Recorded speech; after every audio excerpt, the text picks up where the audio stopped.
Le grand problème, Mathieu, c'est que 2-3 ans après le succès du film, quand les gens parlaient de Jacques Mayol, Il l'imaginait. ils voyaient mon image. Même à un tel point, il y a Raoul Ruiz qui m'avait téléphoné après la mort de Mayol en train de me dire « Mais t'es pas mort ?»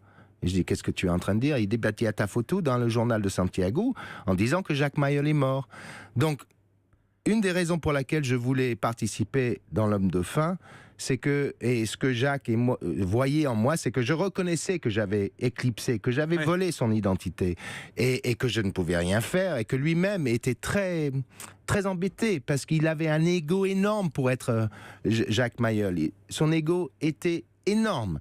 Et là, tout d'un coup, il était personne.